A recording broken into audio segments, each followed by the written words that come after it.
Hey, good afternoon, Tranya and friends. This is Pastor Sue, and I'm coming to you today with a new weekly feature that we're going to be doing this summer.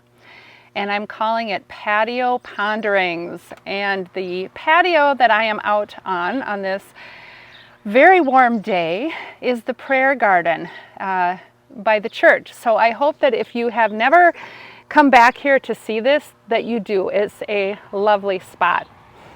And so one of the things I'm back here to do is to help you answer one of the most common questions that people have when it comes to preaching or to Bible study. And that is, how does this scripture, how does this story that we're reading in the Bible connect to our own lives and our own faith? And so I'm here today to help you do that with the stories that we're hearing each week. But I'm also hoping to do so in a way that if you haven't been able to be in church, if you haven't read the scripture or spent any time in it, that you'll still get something out of it, that you'll still have a connection that you can take with you. And so let's begin. Our story this past Sunday was that of Sarah. And a quick refresher, Sarah is quite elderly. She is well into her 90s at this point in the story, and she has never been able to have children and is obviously quite well past childbearing age. And so the Lord comes to her and Abraham and promises something to them, that they will indeed have a son. And Sarah laughs.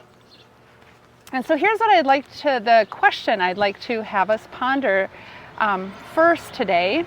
And that is the question that the angel, or the Lord as this angel asks, is, why did Sarah laugh? Is anything too wonderful for the Lord? Why did Sarah laugh? Does she think that there are things that God just cannot do? Does she simply not believe that there is no end, that there is no limit to God's power?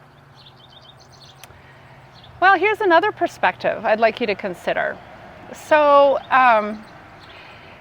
when women have babies, when we are pregnant and give birth, our bodies do all these kind of wild and wonderful and really funky things, right?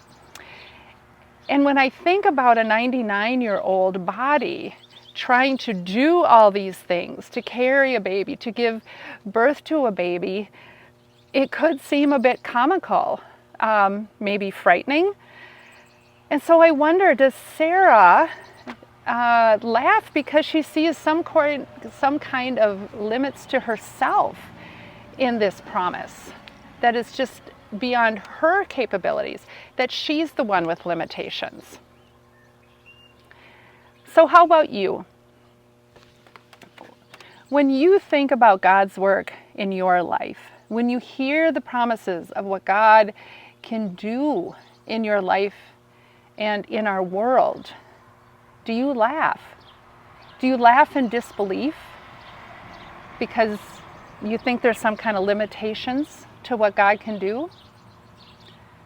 Or is it possible you laugh because you are held back by your own limitations and how God can work through those limitations? Something to ponder for this week. Have a blessed rest of your day, and we'll see you Sunday in worship. Bye.